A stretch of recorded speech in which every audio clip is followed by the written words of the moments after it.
crois que il y a bien quelqu'un qui a dû mettre ça au lancer ça. Et donc, je ne vais pas pouvoir vous dire beaucoup, sauf que à partir de maintenant ou d'hier, il y a quelqu'un qui va s'occuper de ça, un avocat. Je vais porter plainte contre inconnu, parce que faire ça, c'est le plus grand scandale que j'ai jamais vu dans mes pratiquement 40 ans de carrière. Rentrer dans ta vie privée, il y a un code secret à la banque, donc il y a bien quelqu'un qui sera responsable pour ça, et moi j'aimerais pas être dans sa peau le jour qu'on va savoir qui est responsable pour qu'on a mis ça, ces trucs dans le journal.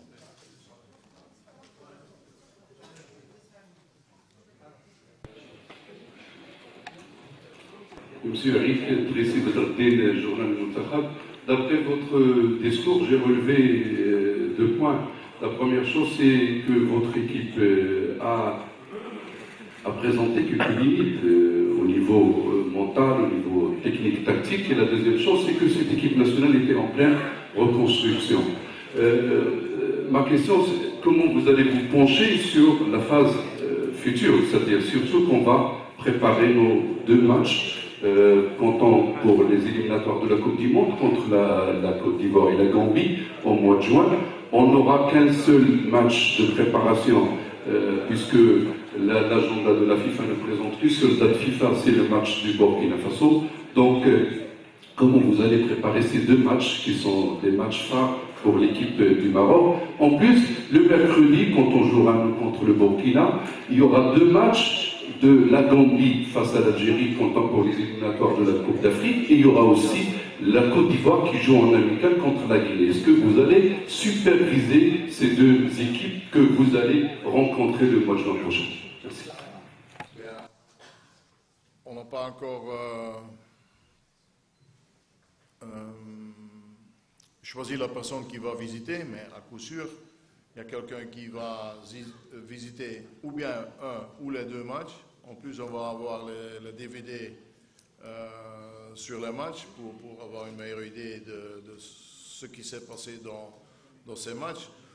Malheureusement, comme vous dites, on n'a que ce match maintenant, et puis il y a 2 mois ou 3 mois pratiquement sans. Eh bien, on va devoir se concentrer sur les performances et la complémentarité des joueurs. C'est pour ça qu'on ne peut pas se permettre de faire une erreur. Donc c'est pour ça heureusement, d'un côté on a le temps, d'un autre côté on n'a pas le temps pour jouer des matchs amicaux, parce qu'il n'y a pas de date. Donc je crois que ce sera un travail intensif qu'on va devoir faire.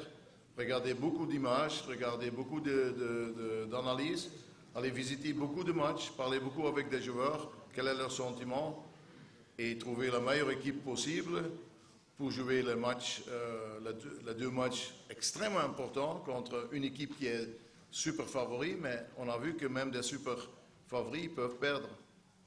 Ce que la CAN a prouvé, même une équipe comme la Côte d'Ivoire qui a un spécialiste sur chaque position sur le terrain, ils peuvent perdre des matchs. Donc c'est pour ça que je dis, si on a le bon mixte, si on a un mental au top, si on a le support de notre public, je crois que même la Côte d'Ivoire, ce n'est pas impossible de les battre.